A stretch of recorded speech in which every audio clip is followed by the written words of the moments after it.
everything's going. Okay. Audio's going. All right, you're in frame. I'm in frame. We're both in frame. I put cinematic. I did cinematic It's very, video. Does it look nice? I feel like I'm in a movie right now. Do you want to do the intro? Sure, the intro. Okay, so introduce me as Emily Louie, the host of Mostly All Figured Out podcast. Hello. My name is John, and you're listening to the Mostly All Figured Out podcast, and it's starring the host, Emily Louie. Everybody, give it up for Emily Louie. Thank you. Thank you so much. Welcome back to the Mostly All Figured Out podcast. I'm your host, Emily Louie. I try to say it, actually, you know what? No, that's not my name. It's Emily Rose. That's what we're calling me now. Okay, let's Emily start it Rose. over again. Okay, do it again. From the top. Hello, my name is John, and you're listening to the Mostly All Figured Out podcast with your host, Emily Rose.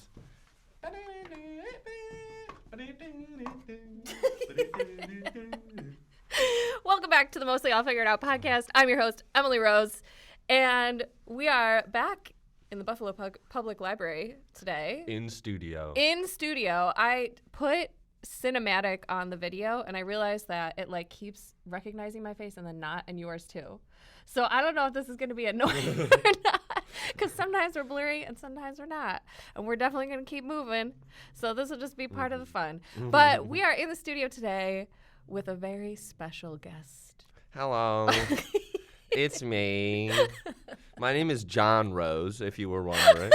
Should I not say that? No, you have a very meaningful name.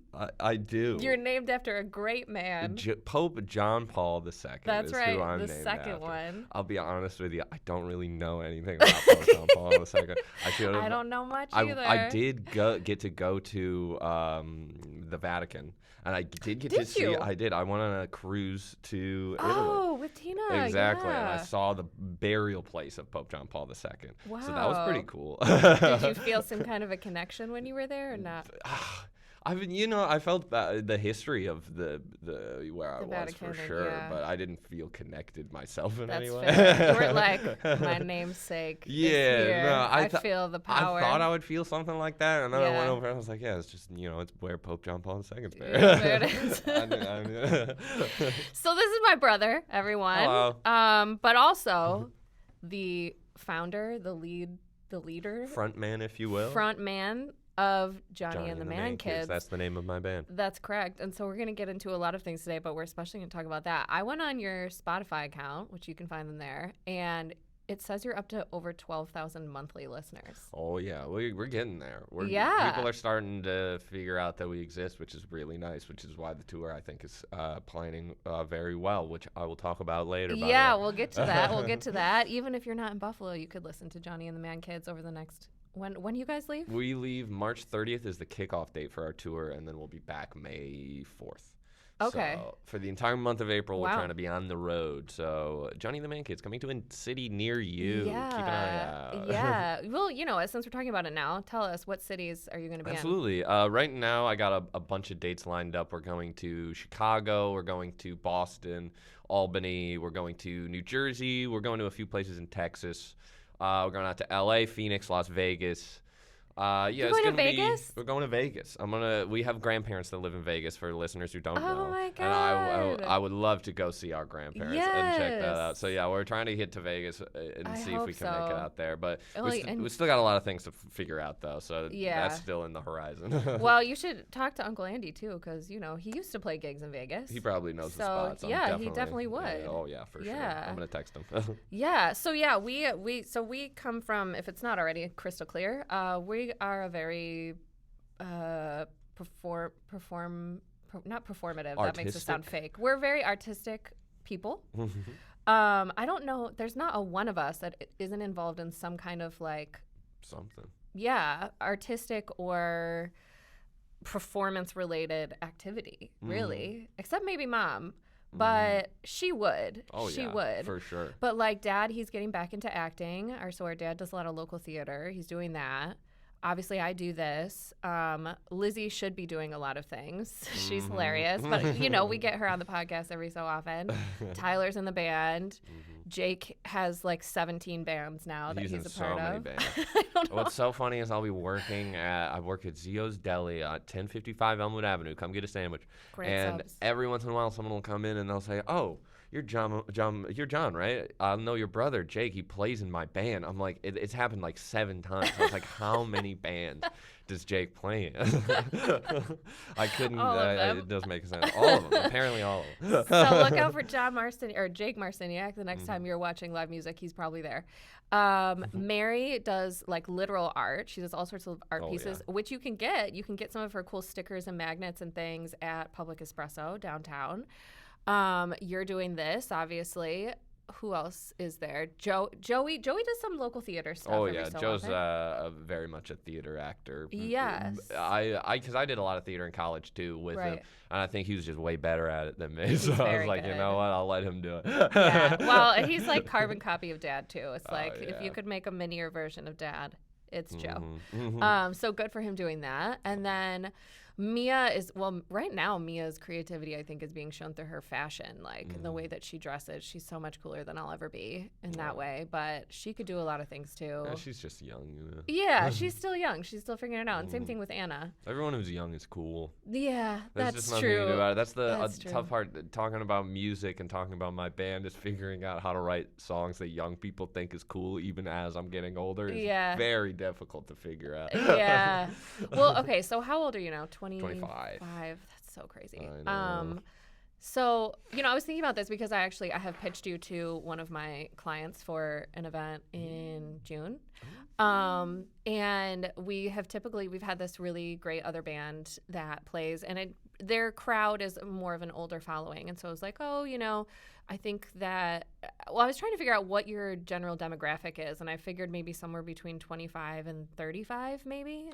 Something similar to that. And when I look at our Spotify numbers, most of it is in the 18 to 23 range. Okay, yeah, that's why. Okay. So we lean surprisingly young, which is interesting because when I write, I try to write like similar to like the Beatles and old style stuff. So it's funny that it worked out that way. But yeah, young people seem to really like us for some reason. So I'm thankful. Thank you, young people, for listening to me. Gen Zs. We appreciate you spending your money on us because we know you don't have anything else to spend your money on. It means so much. It means so much.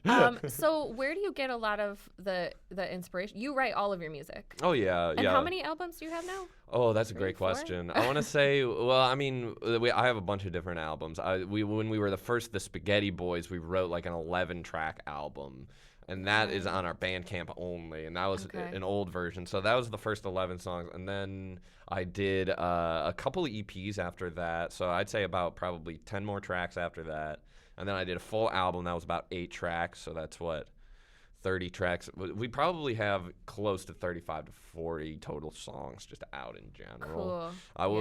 I wouldn't necessarily go by project because I always go just like a 5-song EP, send them out. You know? I have been writing a lot. Yeah, I mean, I started writing, when I was like 11. So at this point, it's just I don't know. You started writing when you were 11? Yeah. I mean, it's a funny story. It was when I watched the movie School of Rock starring Jack Black for the first time. I saw Zach Mooneyham rip a fat solo, and I thought I really want to play guitar. And then 5th grade rolls around, and I'm starting to go to school to Our Lady of Hope Homeschool, St. Luke's Mission, and they have guitar classes there. So I just started learning it, and then it goes pretty well, and I'm picking it up pretty fast. So I start writing some stuff, and it's just been like that ever since. Wow. But I really enjoy it. I really love doing it. And my thing about it is I don't necessarily know anything technical about music theory in general. I don't know how to read music, but I don't know how to read music. I don't know how to read music, but I like the way things sound. I like sometimes I'll just hear something and I want to hear it forever. And that's what I base a lot of my music writing on. It's just if it sounds good, if it feels good, send it out. It doesn't matter if it is technically incorrect. Yeah. So that's always been what I've been about. And I think a great example of this is when I was in my high school jazz band. Yeah. And I was playing this show, and our parents could come to the show. And our dad goes over to the band director, Mr. Owens, and he says, John sounded pretty great up there. Like, how's he doing? Is he doing good work? And Mr. Owens goes, honestly, I'll tell you, I have no idea what he's playing out there, but it sounds good, so I'm not going to tell him to do anything different, is what he told him. I was like, because I just didn't know how to read the music, but I was like, okay, well, this is the chord of this, so I can just sort of make up a riff and then make it sound good. So that's just always what I've been about. It's just like making something. I just want to make something. That's so cool. So since you were 11, have you ever gone through a period of like, oh, I got to put this down, like I'm going to take a break from this? Oh yeah, all the time. I mean, really? I feel like I'm just coming out of that right now. There was a period of like 2 to 3 years where I couldn't think of something that made me feel inspired for like a long time. And I was just wondering like sometimes you feel like you get really deep into it and you think this can't be all there is to it, and then the more you think about it, the more you realize this really is all there is to it. I really should just focus and buckle down. So sometimes I doubt, and I think, maybe I'm writing a little too simple. Maybe I'm maybe I'm not treating the audience as intelligent as I should, but I like the way I write, so maybe I am doing it right as well. I don't know. Where does a lot of the inspiration for most of your music that you have now come from? That's a good question. I want to say there's a lot of different artists that I definitely there's milestone moments, I'd say, for my music listening. When I was in high school, I listened to this artist, Frankie Cosmos. And I really love Frankie Cosmos. And what's really cool about her is she plays mostly just like really clean guitar and sings really soft. But what's really cool about her music is like she'll just stop the song dead and then play really slow and then pick it up. And then all of a sudden she's really fast again. And I just didn't know you could do something like that in a song. And when I listened to it was Art School by Frankie Cosmos that I listened to the first time. I was like, I just simply didn't know you're allowed to do that. So that was what really opened up a lot of doors for me, is like figuring out like, oh, there really are no rules. Like you really can just do whatever you want. And that's what's so cool, is like however I put my hand on the guitar board, it's like I'm gonna come up with something that feels right or sounds cool at some point. So it's like, I don't know, it's falling into it. It's like the feel of it, it's the breath. I don't know. Anyway, I'm rambling, but inspirations. Frankie Cosmos. I like a lot of old stuff. I think our dad really influenced me on jazz music. I've always really loved Oscar Peterson and Bill Evans and Count Basie and all of the jazz big band guys. Simon and Garfunkel has always been huge. Paul Simon is the one. I always say, like, if I ever want to write a song, I just want to rip off 59th Street Bridge song, parentheses, Feeling Groovy by Simon and Garfunkel. Okay, That's just the song I want to write. Interesting. I'm not familiar, so I'm going to have to educate myself. Maybe we can cut to it in the pod right now. And then you can edit that. And then I'll put it in there. Or we can just leave this in if you. I don't know if that might be a copyright infringement. It could be. Yeah, I don't know. But we'll look into that. Well, I can tell you my favorite song of all of your songs. Oh, okay. Let's hear. Is Wait For You. Oh, thank you. I love that song. Yeah, that was a good song, one to write. you could hear, like, I mean, a lot of your songs I could absolutely hear on the radio as like a popular song that everyone would love, but that one in particular, I'm like, that's a good fucking song. Thank you. You know, and maybe like you said, like maybe the lyrics are a little too simple or whatever and that, but like that's people love that. People can relate to that. People can relate to it. It's easy to grasp onto, and it's just like such a beautiful love song. Take away the times I filled your mind with all that doubt and worry. Oh my baby, I'm still here. Only the lonely who see through disguise find the girl with the world in her eyes. Only the lonely who see through disguise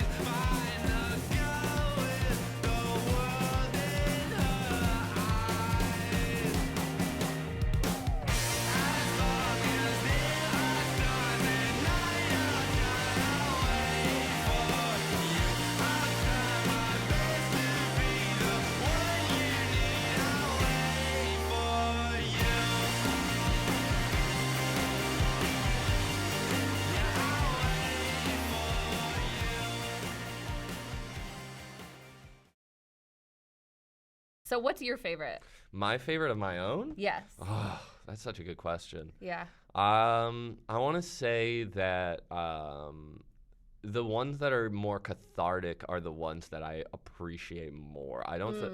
I mean, my songs are like my kids, so I'll always say I don't like one more than the other. Okay. All right. So, Fair. but the ones that really spoke to me in certain ways, I really enjoyed. Like Business Costume is one of my favorite ones, just because it's all about growing up, and it's a lot of the lyrics I write are just mantras and like things to remind myself of. And so I think Business Costume is a big proponent of that. Looking glass, bedroom eyes in botany class, seeing seasons without you. But I've said it once and I'll say it all again. I hope and pray someday you'll find me somewhere along the line. But I know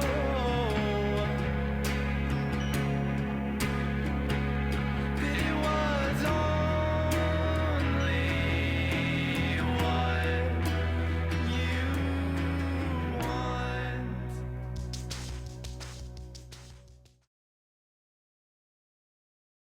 Rosaline is one of my favorites that I ever wrote, and it's just I tried to write from a place of honesty, and I feel like it really came out well. Yeah. And it's just that's all I ever want is to be honest with my music, and I think I was like able to accomplish that with Rosaline, and Cool. I'm really proud of that one for sure. Rosaline took a trip with me to where she used to be, with all the slopes and highs and lows, where she would grow till she was 17.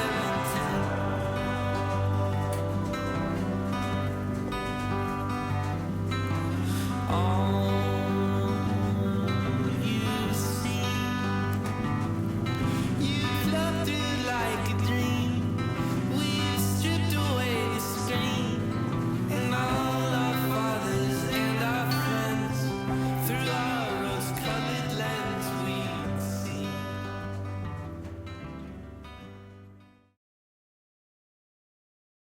And that's the one that you did a music video for too, right? Oh yeah, we did our last EP. We did our EP. It's Nice to Meet You Again.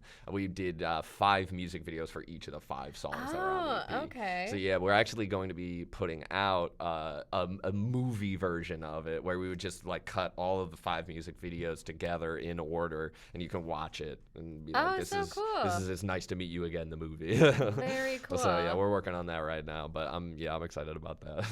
So probably the best place for people to go to like stay up to date on where you're touring and the videos and all that stuff is Instagram. Oh yes, Instagram. We have our little link tree that we do everything through, and that's www.lnk.bio/themankids. One more time, that's lnk.bio/themankids. No caps, all right?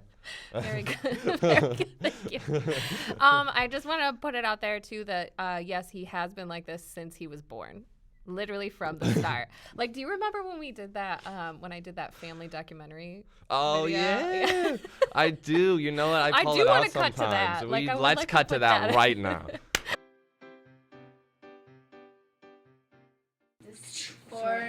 For younger, for older. and then Mary's he's like got 3. bullseye middle. I'm like sort of bullseye middle. Yeah. The best part would have to be Thanksgiving, because of all the delicious food. We got chocolate pie on this side. We got a delicious turkey on the other. We got stuffing on this hand, and it's awesome. The worst part is all the talking. I'd like to say thank you all. Yes, and I'd like to say thank you to all the fans out there. Keep watching. I'll be here all week. Marker. That's a good one.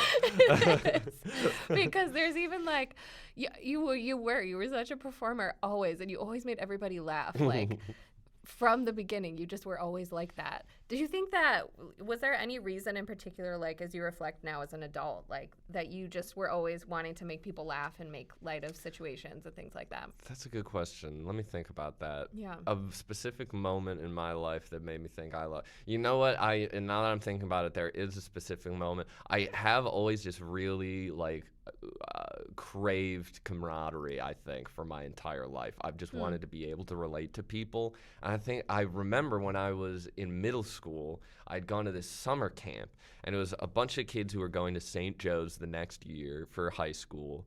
And I was at the summer camp, and I was sitting around a group of people I'd never met before, and we were all eating lunch. And then I can't remember what joke I say, but I say some joke, and it makes the whole table laugh. And I just become so proud of myself that I just start tearing up. I can't help it. Like, I'm about to cry because I'm so happy that these people thought my joke was funny. And then I ended up, and I went to the bathroom. I'm like, why am I like freaking out right now? And I was just like, maybe it just like means a lot to me. So I think it just, just camaraderie and having people around and having people that appreciate you is just something nice to have, I think. It's something I've always appreciated. Well, I think also, when you're one of 9 children in a big family, it's really like it's impossible. It's just straight up impossible facts for parents to be able to give you the attention that you need as a child. It's just not possible. There's nothing that our parents could have done that could have made it possible for us to get the individual attention. Like, I struggle with 2 to give them appropriate attention, and Eli reminds me all the time that I'm not giving him enough by screaming in my face or kicking me. So, I think that's probably part of it, is like you were going in this new place and like you want to be noticed and you want to be seen and you want people to appreciate you for who you are. And a special thing about you that you've always had is you can make people laugh. It's just like a natural thing. And so when that happened, it's probably like, oh, I'm going to be okay. I'm going to go to this new school. I'm going to be in this camp, and these people think I'm funny because I am. Like, and it's just sometimes nice to get that like validation from people and like get the, they didn't say like, we're proud of you as a person, but they kind of said like, we're proud of you as a person. We're proud to be sitting at this table with you because you're a funny guy.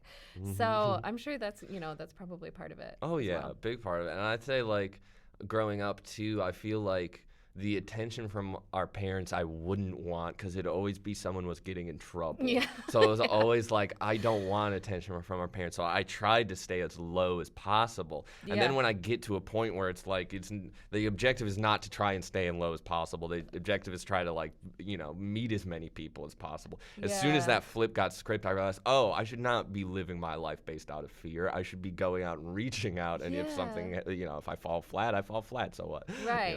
So that's, learning over time. And the fact that like when you started that, when you realized that and you made this move, that you were met not with like, oh, that's weird, don't do that, but rather with like validation, that probably helped you to maybe start changing the idea that like by being yourself there could be something wrong, but being yourself was really great actually. So yeah, that's great. So let's talk about the beginning of Mankids, which wasn't Mankids. We were not the Mankids. We started out as the Spaghetti Boys. Yeah. And the way that worked out was Tyler, I remember I was in high school. I was a sophomore in high school. And Tyler at the time, he had dropped out. Our other brother, Tyler. He had dropped out of college. He dropped out of Canisius. He was working at the Texas Roadhouse. Oh, yeah. And he was just bored. And he was like, I don't want to do this anymore. And I know, he was like, John, I know you play guitar. Can we start a band? I was like, well, why not? Sure. And initially I was like, I remember when we were kids, we had a fake band that we called the Golden Seals. And I wanted us to be called. Wait, I did not know about that. It's when we first started. We were like, we would go on our parents' bed, and Joe would play the pillows like they were drums.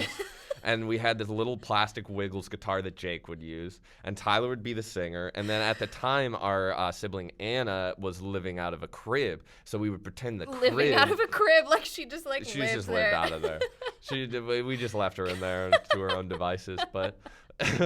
We would use that as like a recording studio, and I would be the guy in the studio going, all right, that was a good take, in guys. the crib? In the crib. So that's how we first started, like, for real. But I told my brother, I was like, what if we called ourselves the Golden Seals? He says, we can't be the Golden Seals because that is a now defunct hockey team from, the NHL, is the Golden Seals. I didn't know that either. Apparently, yeah, I also didn't know. Tyler would know that. He would know that. He's a very big sports guy. Yeah. But so I was like, all right, yeah. But I did remember that when we were playing Call of Duty on our Xbox, that we had played online with this guy whose username was the Pasta Man. And we just thought that was so funny. And we just kept going, oh, I got Pasta Man on my back. I got Pasta Man. Pasta Man's coming through. And so we thought it was so funny. And then I was like, well, what if we would be like, the Pasta Man? And he was just like, I don't like the Pasta Man. What about the Spaghetti Boys? So from there on out, we were the Spaghetti Boys. And it was really fun. It was just like, I really loved garage rock so much. I just loved how simple it was and how loud it was and how screechy it was. So that's what we first started out as, is just straight garage rock. I'm just trying to get in people's faces, straight from the guitar into the amp, no issues, no worries. But as I got older, I realized I don't have that energy to keep doing that forever anymore. And so I wanted to sort of transition, and we needed to transition anyway because we had been reached out to by, are you familiar at all with Kerwin Frost? No. He is, he's sort of an internet personality. He's famous online. He's designed clothes for Wiz Khalifa. He's interviewed Mac DeMarco. But apparently he's had an organization called the Spaghetti Boys for a long while. Oh. So when we got first started, he sends us a message going, hey, change your name. So we said, okay, we'll change our name. So we changed it to the Pepperoni Boys, obviously. Right. And there's another Pepperoni Boys from Fort Worth, Texas. So we have to change our name again. We're shooting each other text messages in the group chat. We're trying to come up with something that just, like, there's no way anybody ever thought of this. My brother shoots out Johnny and the Mankids. We're like, all right, that's the one. We'll stick with it. From there on out, we're Johnny and the Tyler Mankids. did. Tyler came up with Johnny and the Mankids. I Okay. personally didn't want it. My idea was Scooby Flu. I thought Scooby Flu. Scooby Flu. Like, instead of Scooby Doo, Scooby Flu. I thought it would be so good. And I thought of all the designs I could do for it. Like, I was knocking up t-shirt designs. And I just liked it so much more. I was like, Johnny and the Mankids is so chunky and so heavy. Like, I don't want to do it. But all of the other guys in the band were like, we love Johnny and the Mankids. Yeah. We have to keep Johnny and the Yeah, Mankids. And I was like, it is all right, really good. Fine, we'll keep Johnny It's and the so Mankids. good, though. It's who you guys are. And you would have run into the same problem with Scooby Flu because, like, Cartoon Network would have reached out to you and been, or Warner Brothers. Oh, and been yeah. like, No Scooby. No, yeah. No Scooby. Especially if you, like, started, like, drawing him into, like, never would have happened. No, they never would have let But us. it's now, so how many years have you been playing together now? I think it's going to be 8 years this December. Wow. Either 8 or 9 years. I can't remember. Wild. But it's been crazy. So what are your, like, what's your dream? Are you hoping to grow and keep going? Yeah. I'd say definitely my dream is to get a tour manager. Right now we're totally DIY. I'm just doing everything entirely by myself. Yeah. And it is rewarding work, but it is so tiring. And there are people who are better at booking shows than I am. So really biggest goal, get a tour manager. Excuse me. Get a tour manager and tour I'd like to tour every spring and every fall.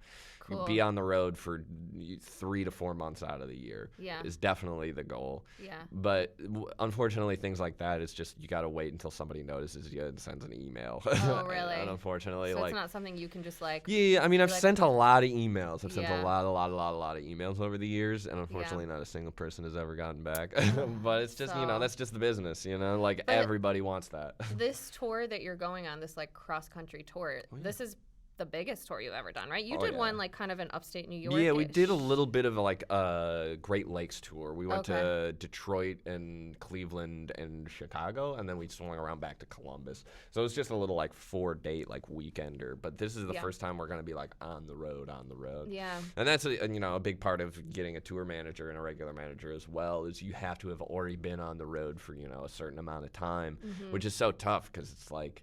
It's impossible to book a tour to begin with. You need a tour manager to book a tour to begin with, but you can't get a tour manager until you've been on a tour. Right. So it's like you can't win. Yeah, it's like the music industry. It's thing. a lot of chicken in the egg in the music industry, and it's just like what can you do? Like I'll email a venue and I'll say, hey, can I play a show here? And they'll say you emailed us too early. Email us in a month, and then I'll email them in a month and I say, hey, what about now? And they go, you emailed us too late. You should have emailed us a few weeks ago. And I'm just like, you just can't win. You just can't win. Yeah. It's a tough industry. It's not an easy industry by any stretch of the No. imagination. Well, and what's super interesting to me, and I think about this all the time with the podcast, right? Like, this is obviously on a much smaller scale, but like, this does take up a lot of my time. You know, like I did an interview yesterday. I had an interview the day before that. So you're my third interview this week. Let's go. And, you know, the amount of time, like there's prepping and then there's after and then you have to edit it. So like for one episode, it probably takes up at least 5 hours for me a week, right?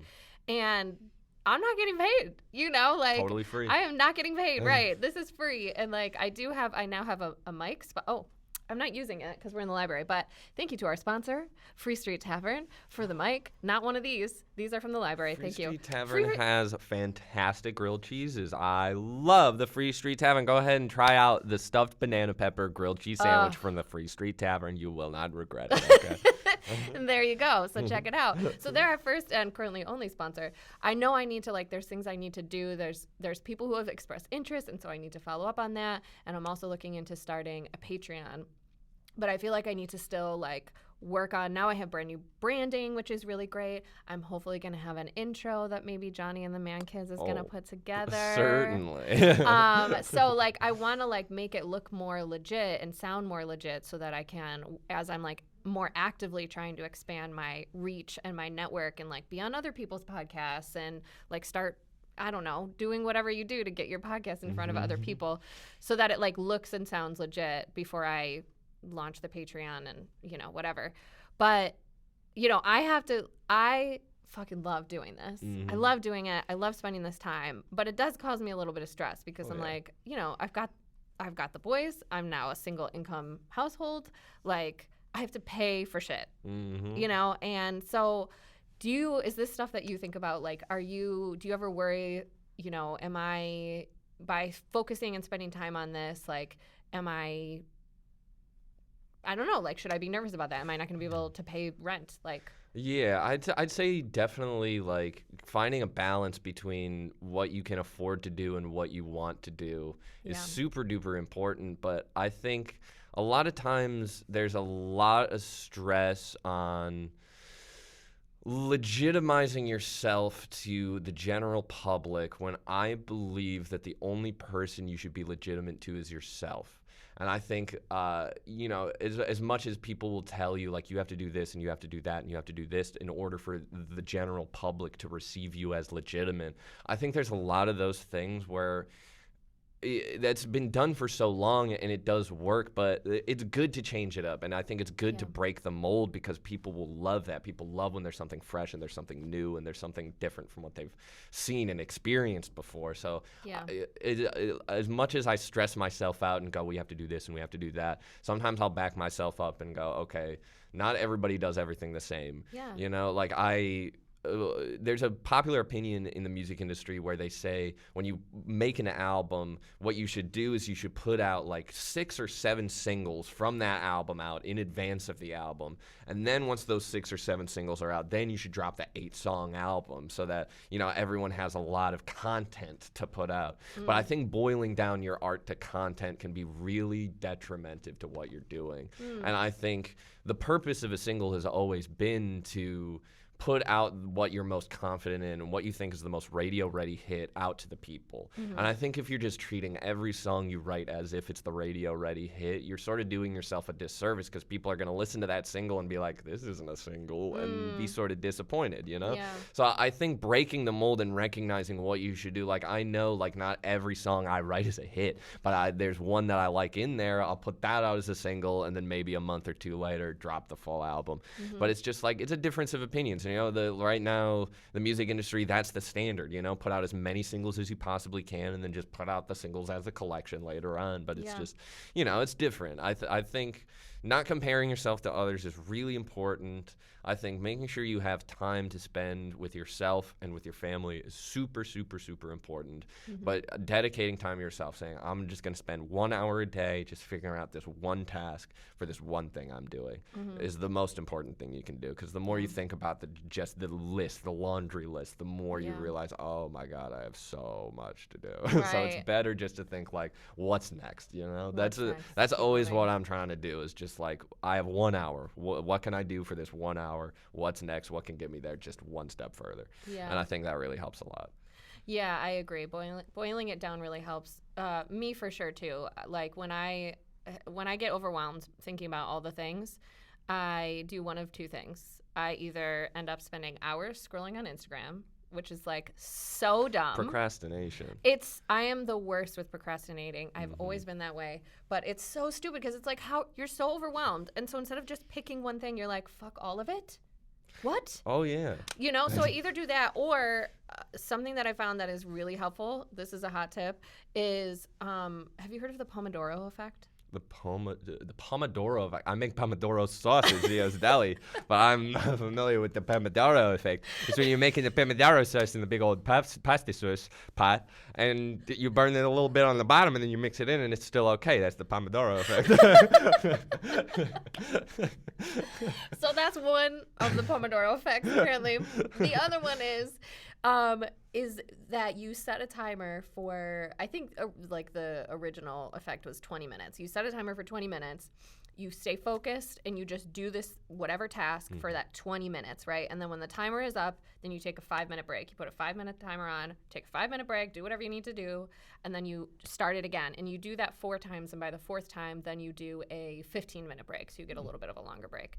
So I usually set mine to 30 minutes because it's easier for me, like, you know, I'm doing client work, so it's easier for like billing and stuff for it to be a 30-minute versus a 20-minute thing. But it helps so much. Like, it sounds really dumb, but it really does just be like, okay, for the next 30 minutes, I'm putting this timer on, and you are just going to work on, you know, this client's work. From this time, you're gonna do this, and then and then after 30 minutes, you get a 5-minute break, and it really works. And I think that's the hard part of doing that kind of work, like working as well, is you're just doing something you don't want to do. We're all training ourselves to just pretend that we want to do things that we actually truly do not want to do. Right. And what's Instagram and scrolling through Instagram is so fun. Yeah, it's so fun and so silly, and there's so many good videos on there. Of course, why would I do this work that I don't want to do when I can go on my phone and have such a good time?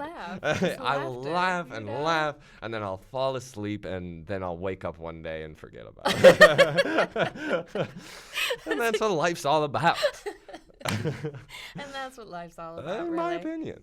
But I want to go back to something you said before too about, like, you know, not getting too hung up on what people tell you things need to look and sound like when you are putting things out there, because that's something that I've been thinking a lot about lately, especially with like my new rebranding of the podcast stuff, because I still have to edit the episode, but today I will be posting my 50th episode. Wow. Isn't that crazy? That's huge. I know. 2 episodes away from a whole year of podcasting. Yes, yeah. Wow, that's crazy, yeah. So that is super exciting, but it took 50 episodes for me to get to a point where I'm legitimizing it. So I want to be super clear that, like, I fully believe that you should always start before you feel ready for it. Oh, yeah. Always. Just go. Especially if you're being, like, authentic about it and not trying to be something that you're not. People love that. They receive that, and they want to see it. They want to, like, watch you grow. They want to support you and cheer you on and, like, you know? Oh, yeah. Yeah, I feel like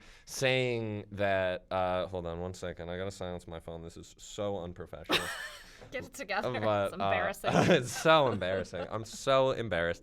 But what you said was, you know, I think it's a good point to say that you shouldn't try to feel legitimate by other people's standards, but making yourself feel legitimate is, I think what you said is what really is the most important, because I always say I work at Zio's Deli. I'm a kitchen manager over there, and I say the same thing to all my employees, because they'll ask me a question where they'll go, hey, what should I set the oven to for this or that or the other, or like, what's this little thing I can do?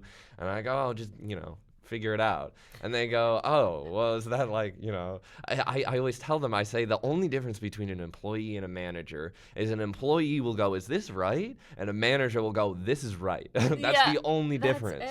That's just a confidence thing, you know what I'm saying? So as long as you feel legitimate to yourself, like, people will look at you as legitimate. It's just, you know, it's a self-confidence thing more than anything else. I'm certain of. 100%. No one knows what the fuck they're doing. Nobody has any idea. Literally, Not a single no person. one knows. It Not doesn't matter. one person. I've met so many people. I haven't met one who knows what they're doing. I haven't met one. So stop telling yourself that you can't do whatever it is that you want to do, because you can. You're absolutely capable. Yeah, like neither, like if we got in our own heads and we're like, who the fuck am I to have a podcast, and like who's gonna come talk to me and like do this, and like how am I gonna figure this stuff out, and who's gonna actually listen to it? And if you said to yourself like, there's a million bands everywhere, like who's gonna, there's already so much live music and stuff happening in Buffalo, like who am I to go on a tour across the country? Like that's stopping us from like the best experiences that we've already had. Yeah. Like 50 episodes in, I haven't had a guest on for all 50 of those, but I should count it up. I've had many guests, and it's gotten me closer to people. It's introduced me to brand new people. Like, it's still opening new doors to like deeper conversations with people. And I never would have had any of that if I convinced myself like, I can't. And we all have that feeling. We all do. Yeah, imposter syndrome is really hard to get over. It's super hard, Yeah. especially because a lot of things that are really cool, especially in music, a lot of things I wrote on accident. And I was like, oh, that's so cool that just sort of fell together like that. And then Yeah. I'll come back a few months later, I'm like, I got to write a different song. I don't know how I wrote that last one, you know what I'm Yeah. saying? But it's like, it's about reinvention. That's another a part of it is sometimes it can feel illegitimate because it's a lot of establishing yourself and then realizing that what you established isn't quite what you want and then destroying it all and starting over again. Yeah. Or like the Tower card in tarot, if you like Yeah, tarot at yeah. all. It's just like, it's just a fresh start. But I can't remember where I was going with that. Wait, hang on. because that reminded me. Tarot card? Speaking of. The Tower. The Tower. That's one of my favorite cards. There This is you one of the most go. misunderstood cards in tarot. It's such a good card, and people view it as such a bad card. No. Because it looks so scary, but it's like you're starting fresh. You're going to have a brand new life after you pull this card, you know? You can do anything after this card. Well, and so our sister Mary gave this to me as a Christmas present. nice. And she wrote this, like, I feel like I need to read this since we're talking about it right now. Absolutely. So I'm going to read this note that she wrote inside. I don't think there's anything too personal in here. Here we go. The Tower. My personal favorite card. It symbolizes a chaotic end through total destruction, a sudden change. This card is not considered a bad card, but it's obviously not fun. You are fortunately or unfortunately presently experiencing this card. Your tower is very much coming down. Fortunately, even though it is an end, it is not the end. You will be left with a clean slate, an opportunity to build a new tower, a better one. Use this book however you like. Use it to confront your frustrations with your tower, or use it to express your ideas on what you want to build, or just rip it up and burn it, whatever feels good. And then she wrote a couple other things. I love you, Merry Christmas, Mary. But yeah, like exactly like you said, that's... I don't remember how we got to that, but yeah, like sometimes you do have to do that. But yeah, we all, at the end of the day, we all have imposter syndrome. It is about confidence. It's about looking at it and saying, what's the next step? And I think every time we take one more step, we're convincing our own brain that like we can do it. Oh, yeah. And we are worth giving it a try. And yeah, the important factor is that everybody feels this. Oh, yeah. Everybody. It's the failure, Failure's scary. And everyone feels like, you know what? I'm an imposter. I failed. It's all over. But it's like failure is the most important thing to happen to you. Because if you get something right on the first try, like I said about I accidentally wrote a song, if you get something right on the first try, you're never going to know how you got there, Yeah. So it's important to fail. It's important to fall on your face and find out what tools you can get out of that failure and say, well, maybe this wasn't a complete success, but I know I can reuse this forever. I'm going to be incorporating this into my song writing for as long as I know. So it's, it's just about, gathering what you can out of, every experience, the good ones or the bad ones. And that's, the Tower is very emblematic of that. I really like that card for that. Yeah. Well, and I think that in my experience, when I have moments in my life that are reflective of the tower or of failures, I learn a lot more from those than the wins. Oh yeah. You know, a lot of better things happen from that. I mean, I love the sun card. The sun card's my favorite card. Okay. But that's way too nice of a card. You know what I'm saying? it's the picture of the sun card is it's a baby riding a horse with a big smiling sun in the background. Amazing. And if that's not just the most gorgeous thing you ever heard in your entire life, That's beautiful. and like the meaning of it is just like everything you've sown up until this point, you are reaping at this moment. You're having a great time. Hell yeah. And that's my favorite card in the entire world. But Yeah. not every day can be a sun card, That's true. unfortunately. That's true. I have never gotten the sun card, so I'd really like to get that. Gotta get it someday. I'll tell really you like what, it. when you pull it, you're gonna have a great time. I'm gonna be like, and I'm gonna think of you too. I'll be like, let's go. That's my favorite baby card. riding into the sunshine. That's awesome. I love astrology, and I love talking about astrology. Yeah. Okay. So let's do that then. Let's So do what's it. your moon sign? My moon sign. Oh, Or wait, no. Sun is the the one big that three. everybody. Exactly. Yeah. What's your sun, moon, rising? My sun is Pisces. Okay. My Right. moon is Gemini, Okay. and my rising is Leo. Wow. So a mixed bag, a lot Yes. going on. I mean, I We- feel like my Pisces and my Gemini are constantly at war with each other. They're constantly fighting each other. But the Yeah. Leo sort of keeps it all together for him. Interesting. Interesting. And that's just how I feel internally. Yeah. That's just on the inside.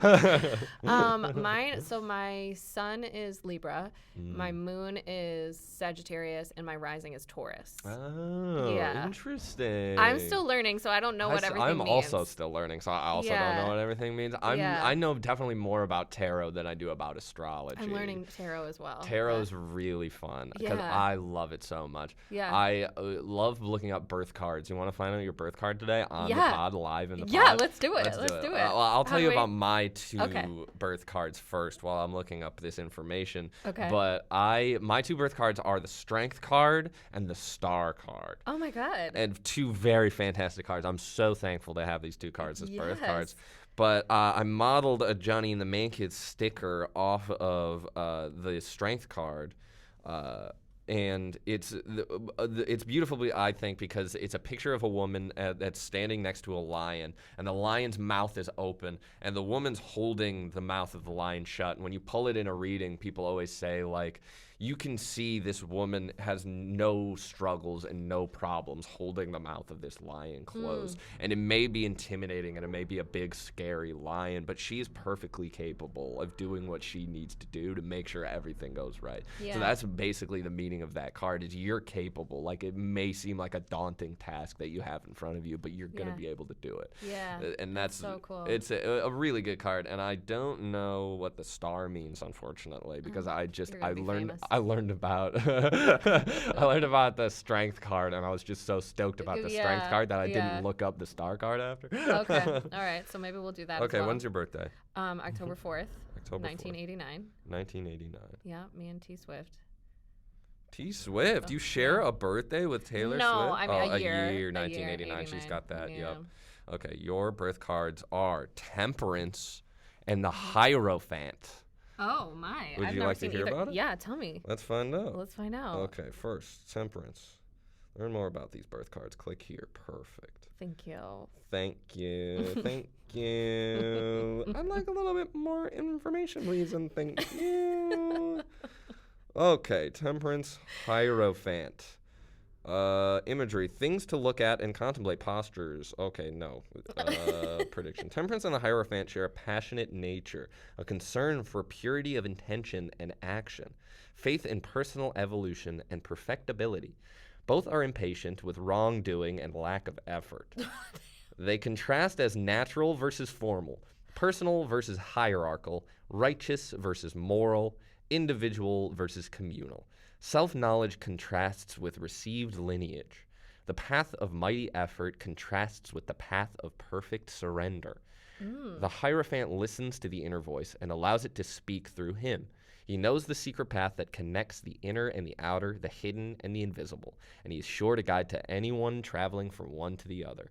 The Hierophant's job is to clearly separate right from wrong, to create and lead the rituals of the spirit, to teach the true knowledge, to open the door to the chamber of the heart, and to initiate all who have done the outer practices into the inner mysteries. He is the guardian of the gates of paradise. That is fantastic. Wow. Let me tell you, this podcast is emblematic of the Hierophant. Actually, yeah. It Very kind of much is. so. Yeah, Very that's much so. It's cool. funny that we're talking about it and doing it at the same Yeah, time. All right, and finally, cool. temperance. Temperance is the captain of the armies of the spirit, the beam of light in a dark room. He combines the powers of opposite intensity, of hot and cold, of light and dark, of dry and wet, of weightless and heavy, into the passionate impulse of the center. He is the drawn bow of the arrow of Sagittarius, Oh, look at that. aimed at the bull's eye. His job is to know firsthand every danger and pitfall of the right and left-hand paths, and then to find and travel the middle way. And this is so funny that these are your cards, by the way. It just makes so much sense. Really? I'm so glad you think so. Very diplomatic. You're very even to me. You know what I'm saying? Really? You I think like. so? I like. Of everybody in our family, Yeah. you're the like. I feel like you could figure out, like, if there was a major disaster, you'd be able to figure out better than anybody else in Oh. our family. I feel like I feel like our dad would just freak out and then, like, you know, just like his heart would pop. You know. You know what I Yeah. mean? Like, he would just get, like, maybe something would make him so upset or so angry that it's just like, you know, Yeah. it's too late. And Yeah. Tyler is just, you know, Tyler's too much of a, he's too snarky, you know what I'm saying? He'd probably get shot in the first few days of the apocalypse. For sure. you We're know? now changing the conversation to who would survive the best in the apocalypse. Okay, yeah, hold on. So let's do that. Probably Mia, honestly. I think Mia would do pretty well. Yeah. I think Mia would do pretty well. Who else would I think would do really well? I think Lizzie would be out quick because she's a people pleaser. So she would she is a people pleaser. she would try to please someone, and that person would be a traitor, and they'd get her. They'd get her. Yeah. I feel like that's a great point. But I also think that with her karate training, her taekwondo training, Good point. she could survive a pretty long And while. she has a little army of children. She's who got can an army also- of children. Exactly. Especially, So- you know, if this apocalypse happens many years into the future, maybe her children has children. Yes. She'll have some protection, you know what I'm That's saying? right. That's right. Good point. Good point. I think I'd do all right in the apocalypse You just do because well. I would hide. I would find a spot to, like, I would go as high as I possibly can. I would find the highest point in the United States of America, and I would Yeah. dig a hole, and I would live inside of that hole. And You that's, go to the highest point, and then you dig a hole. I'd dig in a the hole high point. in the high point. Right. But it's so like, you could like peek out and be like, still happening. Okay, I'm out. it's like, you know, like, imagine a mountain. If you will. Imagine a mountain, if you will. And they come together like that, and then Yeah. I'm right in the center, and so I You're got just all right this, in there. You got I lots got all of that space. protection, you know what right. I'm saying? Yeah. Okay. Yeah, that's good. I bet Jake would do pretty good too. He Oh, watches yeah. zombie stuff. He's probably got like a whole like stuff that's like prepared. He's seen too many movies. I feel like he's seen too many Yeah. zombie apocalypse movies to not know exactly what to do. Precisely. I think I'd stick with Jake, to be honest. Tyler, I'm sorry. Tyler, I'm sorry. He You're would, out. yeah. You're He would done. he would criticize like somebody's aim or something. They Exactly. would get it right the second Some time. crazy person would come over and be like, "I'm the new king of America," and Tyler would be like, "Well, screw you." And then it's over. He'd be like, yeah, or he'd like comment on his appearance or something like that. Mary would probably do pretty well too, actually, honestly. Oh yeah. Yeah, she's resourceful. Scrappy. Yeah, That's- she's definitely that's what I think. resourceful. Yeah, for sure. Well, this has been an incredible episode. I've had such a good time. So have I. This has been just simply a treat. And do you know what? We're gonna have to do it again when you come back. Absolutely. 'Cause When I I- get back from tour. Yes. Speaking of tour, we're going to be in several different places. Let me list them for you right now. Yeah. I should have had this prepared. I'm sorry. But I will tell you where we're going. We still got a lot of shows to book. So if you don't hear your city in here, it's okay. We're Yeah. booking more. You'll hear more and more to be announced. But Tell as us of where right you now, want to see them. Tell us where you are. Yeah, throw a Yeah. comment down and Yeah. say, hey, where do you want to see Joining the Mankids? Check us out on Spotify. Yeah. We're going to be in Philadelphia on April 5th, playing at the Neon Jungle. We're going to be at Youngstown, Ohio at the Westside Bowl on April 7th. We're going to be at the Coral Snake in Austin, Texas on April 14th. Wow. We're going to be at the High Tone Cafe in Memphis, Tennessee on April 24th. We are going to be at the Milestone Club in Charlotte, North Carolina on April 27th. And we're going to be at the Night Rider at Raleigh, North Carolina, April 28th. Finally, Flemington DIY in Flemington, New Jersey on May 3rd. So be sure to come out to one of those shows. Show your boys some love. buy Sure you some will. merch. That's right. We need some money Get for the some Johnny road. and the Get some Mankids merch. McDonald's. We need to get some McDonald's on the road. We're gonna be so hungry. So Yeah. come and find us. Oh, I have a McDonald's gift card. I'll give it to Oh, you. thank Yes. you. Yes. I got $30. I No, haven't 20 been. bucks? I don't think I've been to McDonald's in 8 years. Yeah. So you're It's been going to a go long there, and what's time. going to happen? Your stomach is going to be like, what have you done? My stomach is always like "What have you Exactly. done?" So maybe don't get elected. Or don't go to Yeah, I'm not McDonald's. gonna go to McDonald's. Oh, wait. Before we end, Mm-hmm. I have one final question for you. Absolutely. I ask everyone this question. Okay. So let's say it's your final day on Earth, okay? You've had a very fulfilling life. You've everything you wanted to do, you've done. You became super famous, Johnny and the Mankids, like fucking you won Grammys and shit like that. Like just amazing. I'm Yeah, that's imagining you. Yes. You're gonna get up on stage, you're gonna thank everyone, you're gonna say thank you to my sister. Thank you especially to my sister. Her podcast also- changed the trajectory. Just a very quick interjection. Our mother always said if I ever win a Grammy, I have to go up and go, "This was for my mom." So that would be actually the first thing I would Okay, say. that's I fair. have to specify. I'll let her have it. I'll let her have it. That's okay. So you've had, all of your dreams have come true. You've had a great life. Now, you have the opportunity to leave 3 life lessons that you've learned along the way, and that is all you can leave behind. What are the 3 things that you would leave? That's such a good question. 3 life lessons. I would say be comfortable being uncomfortable for number 1. Because it's nice being comfortable, but the goal shouldn't be to be comfortable. Because working at as a pizza delivery driver and living out of a car is comfortable, but you should want something more for yourself. It's not that comfortable. And it's not actually. that comfortable, and and if that's the best you can do, I shouldn't, I shouldn't Sure. judge. Sure. But if that's you're trying your best and that's what you're accomplishing, I'm proud of you, Or and even you should just keep going. Being an accountant and Exactly. living in your suburban home. like- Exactly. I feel there's more to life than clocking into work and then going home and Yeah. then going back and clocking into work. So be comfortable being uncomfortable. Try new things that you've never tried before, because otherwise you'll never know if you found out. You'll never find something that is your favorite thing unless you try it for the first time. Yeah. So I think it's important to be comfortable being uncomfortable. Number one. Wait, time out. I love that line that you just said. You'll never find out what your favorite thing is if you don't try something new. Mhm. How did you say that? I love that. That's so true. Exactly. You'll never know that something is your favorite thing unless you try it Mhm. first. You could be like so good at banjo, Yeah. but you'll never know if you Unless you never pick go up a out and banjo. try playing a banjo. That's it. That's all it. there is to it. That's all there is to it. All right, number 2. Number 2. Okay, so number 1 is be comfortable being uncomfortable. Number 2 is I want to say I shouldn't quote somebody else's piece of advice, but I will because it's what's coming to my brain. Is comedian Cat Williams did an interview with King, Larry King? Yeah. Is that his name? Larry. I Yes. why am I thinking his name is David King? I don't know, because they're all Larry or David. Larry David. Larry David. That's yeah. why I'm thinking his name is David Yes. King. But Cat Williams did an interview, and he said, "What's the worst piece of advice you ever got?" And he said, "Never change is the worst bit of advice he'd ever got." So I'd say adapt. Always be adapting. Always be changing the way that you think about things and the way you do things, because you could think you have it all figured out, and then someone comes along and goes, "Well, you're a real jerk for thinking like that, because this is actually how it's supposed to be." And you go, "Oh no, that is how it's supposed to be." Oh, no. So it's important to always be changing, always be evolving, because that's the only constant in life is change. That's like as much as you'd love for everything to stay the same all the time, the next day things are going to be different. You always got to be ready for change, always be trying to grow, always trying to be something different from what you were before. Very important to me. Final piece of advice. So be comfortable being uncomfortable, always be changing. And finally, don't forget to have fun. Which, as corny as that does sound, I think it's the most important part. If you're not having fun, if you're around people who don't make you feel comfortable, if you feel like you're not accomplished in your life, just go have fun.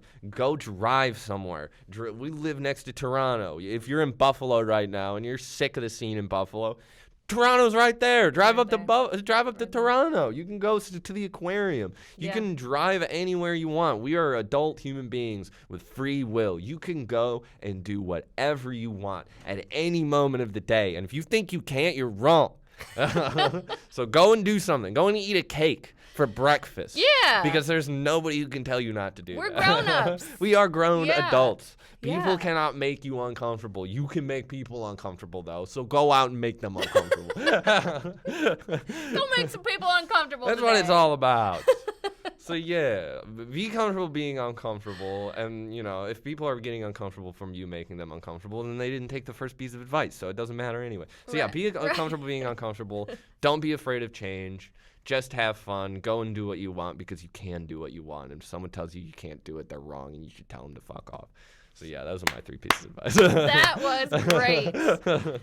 This was an awesome episode. I really enjoyed this. It was really special. Thank you. Thank you for having me. Yeah. I love going on podcasts. Well, you're going to be a regular here, I'll so be back. get used to it. I'll be Also, write me a jingle. Jingle tonight. It was hard because my fiance Tina, I spent so Shout out much time Tina. with her. She for a little while she didn't have a job because she's currently in Alaska working at this resort, and so for a long time I was paying for all the bills by myself. Yeah. Which I'm more than happy to do. Right. But it's just I couldn't afford to do Extra anything things. else. Yeah. Truly anything else. Yeah. So I just haven't been able to allocate time in the last 2 years. So Fair. now Tonight's the now night. tonight is the night. I have the next Excellent. 3 months. I'm living rent free right now. Beautiful. And so I'm figuring out how to figure it. And that's another thing. Change. Yeah. Change is coming, man. That's right. I thought I had it figured out the past 4 to 5 years and realized I had it all completely wrong, and I That's had it. to entirely pull the plug, start over. And Yeah. that's all right. That's just what you got to do sometimes. That's why we call this podcast Mostly All Figured Out. Mostly. Emphasis on the mostly. Emphasis on mostly, 100%. Well, thank you again for coming today. Thank I you. hope that you enjoyed. Please follow Johnny and the Mankids on the social medias. Check them out on Spotify. Look for my favorite song, Wait For You, and you don't have a favorite because they're all your babies. But check them out. Go listen to them. Give them a listen. And also follow at Mostly All Figured Out on Instagram as well. I have been much better. I talked for so many of the beginning episodes about, I'm going to get better at social media. And now I actually am. And the new brand is out. So make sure you check it out and stay tuned for the Patreon. I'm going to keep I'm just nervous about it. This is my imposter syndrome is saying, but it's going to happen eventually. I don't know when yet, but it will. And that's it. So I hope you enjoyed this episode. Please share with your friends if you did. And I'll see you next week. Bye, guys.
I got some bad news for you, boss. I'm not making this sandwich. I got a guitar back here. I mean, what do you expect? Two different Tell him we versions. got this takeout. Come on, it's been waiting. Chef! Chef! Chef! Chef! Chef! Chef! God damn it, Chef!